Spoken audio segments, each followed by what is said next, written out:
Bananas are one of my favorite fruits, and I'm gonna tell you why. In college, I was actually called Banana Man and stole a bunch of these from the mess hall, kept them in my room, but I couldn't eat them quick enough because I got way too many.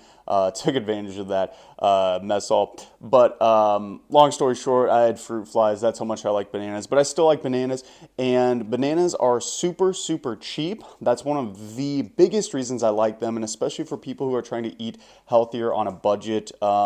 Cheapness is a good reason and something that sticks a lot of people from eating healthy. So very, very cheap per pound. You can probably, this was honestly probably like $1.50, maybe $2 for, what is this, 5 bananas?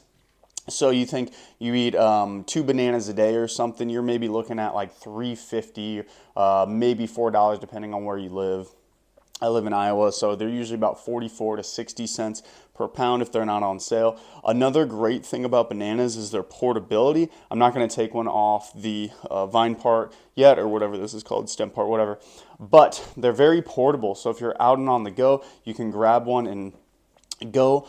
It's not something like strawberries or blackberries or blueberries where it's really hard to keep them easily accessible for yourself. Another great reason to eat bananas, and we all know this, is they're high in potassium. And a lot of people don't know this, but people, especially in America, usually don't get enough potassium in your diet. They also have even a little bit of magnesium, about 10% of your daily value, so that's good too. And both of those are electrolytes that are not consumed in usually high enough quality. We get a lot of sodium through salt and preservative kind of prepackaged food, but we don't get a lot of magnesium or potassium, so those two things are really, really good and come from that.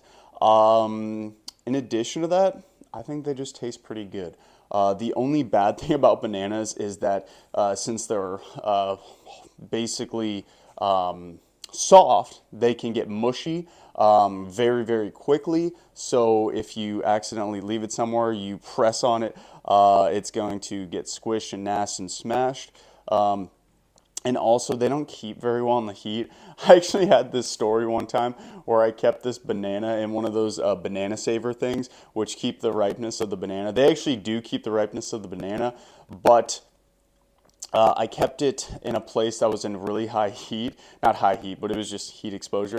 And literally, I found the banana 2 months later. I didn't even smell it, but this thing was completely rotten. That banana saver thing worked really well. If you want to keep your bananas lasting longer, here's a hack. It's kind of a weird thing. You can put them in the fridge, and what that will actually do is stop the process of ripening just a little bit.